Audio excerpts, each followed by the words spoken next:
Assalamualaikum, halo adik-adik, ketemu lagi dengan kakak di channel Kimatika. Di video kali ini, kita akan belajar materi kimia kelas 11, yaitu tentang minyak bumi. Minyak bumi adalah suatu campuran yang terdiri dari berbagai senyawa kimia, terutama senyawa hidrokarbon, dan terbentuk dari dekomposisi yang dihasilkan oleh fosil tumbuh-tumbuhan dan hewan. Lalu, senyawa apa saja yang terkandung di dalam minyak bumi? Minyak bumi sebagian besarnya atau sekitar 90% hingga 97% mengandung senyawa hidrokarbon. Nah, dari senyawa hidrokarbon ini yang paling utama atau yang paling banyak adalah senyawa alkana, kemudian sikloalkana, lalu senyawa aromatik. Kemudian, selain senyawa hidrokarbon, sebagian kecil dari minyak bumi terdiri dari senyawa-senyawa karbon yang mengandung melerang, nitrogen, maupun oksigen. Jelas ya? Sekarang kita lanjut ke proses pembentukan minyak bumi. Salah satu teori proses pembentukan minyak bumi adalah teori duplex. Menurut teori ini, minyak bumi terbentuk dari tumbuhan hewan yang mati yang berubah menjadi jasad renik. Nah, kemudian jasad renik ini terbawa air sungai bersama lumpur, lalu mengendap di dasar laut. Akibat pengaruh waktu yang mencapai ribuan bahkan jutaan tahun, temperatur tinggi dan tekanan oleh lapisan di atasnya, jasad renik ini berubah menjadi bintik-bintik dan gelembung minyak atau gas. Kemudian, bintik minyak dan gas bergerak ke tempat yang tekanannya rendah dan terakumulasi pada daerah perangkap yang merupakan batuan kedap. Nah, pada daerah perangkap ini, gas alam, minyak, dan air terakumulasi sebagai deposit minyak bumi.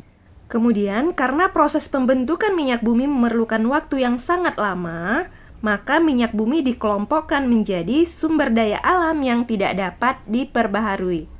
Oke, berikutnya kita akan membahas proses pengolahan minyak bumi.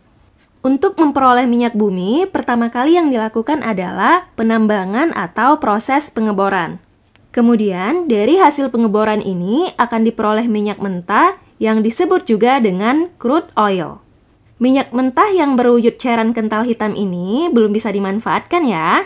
Agar bisa dimanfaatkan, maka minyak mentah ini harus diolah terlebih dahulu melalui proses penghilangan minyak. Nah, pada proses kilang minyak ini terdiri dari 2 tahap. Pengolahan minyak bumi tahap pertama yaitu dengan melakukan distilasi bertingkat. Distilasi bertingkat adalah proses distilasi berulang-ulang sehingga didapatkan berbagai macam hasil berdasarkan perbedaan titik didihnya. Nah, dari proses distilasi bertingkat ini nantinya akan dihasilkan 5 fraksi. Fraksi pertama adalah fraksi yang mengandung LPG. LPG ini biasanya digunakan untuk bahan bakar kompor, namun bisa juga diolah lebih lanjut menjadi bahan kimia lainnya. Kemudian fraksi yang kedua disebut juga dengan nafta.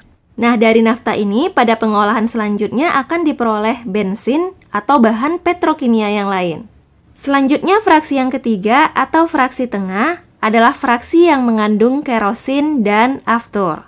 Kemudian fraksi yang keempat adalah fraksi yang mengandung solar yang biasanya digunakan sebagai bahan bakar mesin diesel. Lalu yang terakhir adalah fraksi kelima yang disebut juga dengan residu. Residu ini berisi hidrokarbon rantai panjang dan dapat diolah lebih lanjut pada tahap kedua menjadi berbagai senyawa karbon lainnya dan sisanya sebagai aspal dan lilin. Oke, sekarang kita lanjut ke proses pengolahan minyak bumi pada tahap kedua. Pada pengolahan minyak bumi tahap kedua ini, dilakukan berbagai proses lanjutan dari hasil penyulingan atau destilasi pada tahap pertama. Proses-proses yang dimaksud, yang pertama disebut dengan perengkahan atau cracking. Pada proses perengkahan, yang dilakukan adalah perubahan struktur kimia senyawa-senyawa hidrokarbon, yang meliputi pemecahan rantai, alkilasi atau pembentukan alkil, polimerisasi atau penggabungan rantai karbon, reformasi atau perubahan struktur, dan isomerisasi atau perubahan isomer. Kemudian proses yang kedua disebut dengan proses ekstraksi, yaitu pembersihan produk dengan menggunakan pelarut. Selanjutnya, proses yang ketiga disebut dengan kristalisasi, yaitu proses pemisahan produk-produk melalui perbedaan titik cairnya. Nah, proses selanjutnya disebut treating, yaitu pembersihan dari kontaminasi. Oke, jelas ya? Jadi pada tahap kedua ini terdiri dari 4 proses lagi. Hasil dari proses tahap kedua ini dapat dikelompokkan berdasarkan titik didih dan berdasarkan jumlah atom karbon pembentuk rantai karbon. Nah, berikut fraksi hasil pengolahan minyak bumi dan kegunaannya.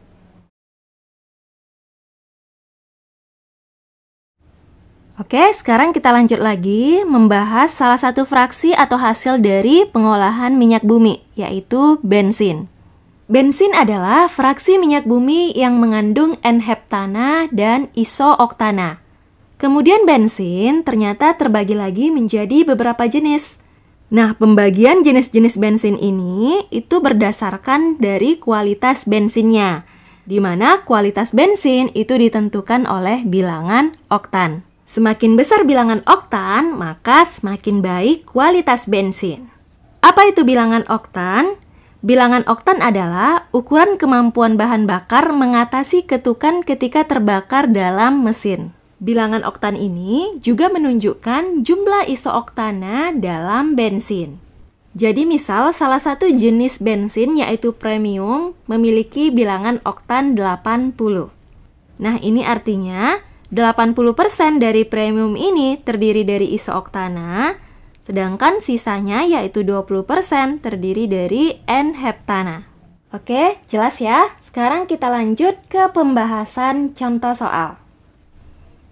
Fraksi minyak bumi di bawah ini yang tersusun menurut bertambahnya titik didih adalah, di sini ada 5 pilihan ya, dari A sampai E, dan ada 3 jenis minyak bumi atau fraksi, yaitu solar, kerosin, dan bensin. Nah, untuk menjawab soal nomor 1 ini, yang paling penting yang harus kita ketahui adalah urutan bertambahnya titik didih fraksi-fraksi minyak bumi dari yang titik didihnya paling rendah sampai ke titik didih yang paling tinggi. Nah, agar mudah mengingat urutannya, kita bisa menggunakan kalimat ini ya. LP pergi beli nasi ke Solo, pulangnya lewat aspal kos. Jadi, dari kiri ke kanan, kemudian ke bawah, lalu ke kiri, titik didih fraksi-fraksi minyak bumi ini semakin bertambah. Jadi, masing-masing kata dalam kalimat ini mewakili fraksi-fraksi dari minyak bumi ya. Kata LP mewakili LPG, pergi petroleum, beli bensin, nasi nafta, ke kerosin, Solo solar, pulang pelumas, lewat lilin, aspal tetap aspal ya, kemudian kos kokas. Oke, jadi jawaban yang benar untuk soal nomor 1 ini adalah bensin, kerosin, solar. Dan pilihannya adalah yang D.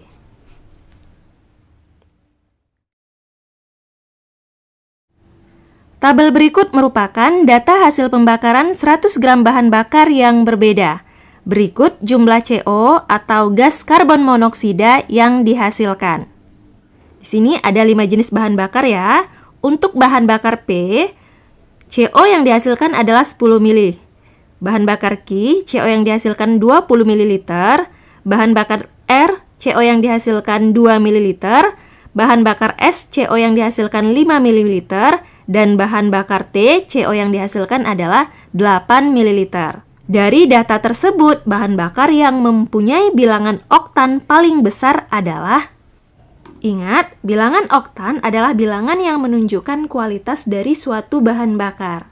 Semakin besar bilangan oktannya, berarti kualitas bahan bakarnya semakin bagus. Kemudian gas karbon monoksida atau CO adalah salah satu zat pencemar yang dihasilkan pada penggunaan bahan bakar kendaraan. Semakin banyak volume CO yang dihasilkan, itu menunjukkan kualitas bensin semakin tidak baik. Sebaliknya, semakin sedikit volume CO yang dihasilkan, menunjukkan bahan bakarnya semakin baik. Artinya, bilangan oktannya juga semakin besar. Berarti, bahan bakar yang mempunyai bilangan oktan paling besar adalah bahan bakar yang menghasilkan gas karbon monoksida paling sedikit, yaitu bahan bakar R. Oke, jelas ya? Sekian dulu untuk video kali ini. Terima kasih. Wassalamualaikum warahmatullahi wabarakatuh.